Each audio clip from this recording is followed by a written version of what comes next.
நான் செய்ய போகிறது வாழைத்தண்டு பொரியல். இது வந்து கேரளா ஸ்டைல். தண்டு வந்து எடுத்து நான் சின்னதாக கட் பண்ணி வச்சுருக்கேன். அதாவது நாரெல்லாம் எடுத்து க்ளீன் பண்ணிட்டோம். இது லைட்டாக நான் உப்பு மேலே போட்டிருக்கேன். அடுத்து வந்து தேங்காய், ஒரு தேங்காய் எடுத்துக்கலாம், துருவி வச்சுக்கலாம். இது வந்து நான் ஒரு 12 மிளகாய் எடுத்திருக்கேன். இது நல்லா காரமாகவும் இருக்கும். இதை வந்து நம்ம அரைச்சி வச்சுக்கலாம், உப்பு சேர்த்து அரைச்சி வச்சுக்கலாம். இப்போ நம்ம பிளேட்டில் தண்டு கூட நம்ம ஆல்ரெடி அரைச்சி வச்சுருக்கிறத மிக்ஸ் பண்ணிக்கலாம்.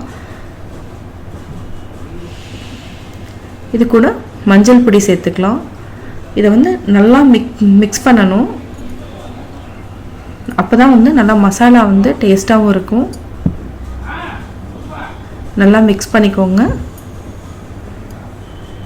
இப்போ நம்ம ஒரு கடாயில் தேங்காய் எண்ணெய் விட்டுக்கலாம்.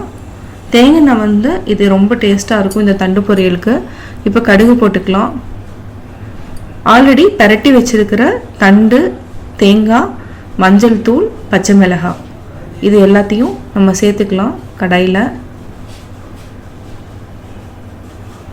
நல்லா பரட்டி விடுங்க.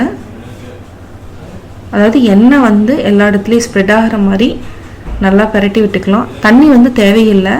இதுக்கு உப்பு சேர்த்துருக்கிறதுனால அந்த இதுவே போதும், ஈரப்பதமே போதும்.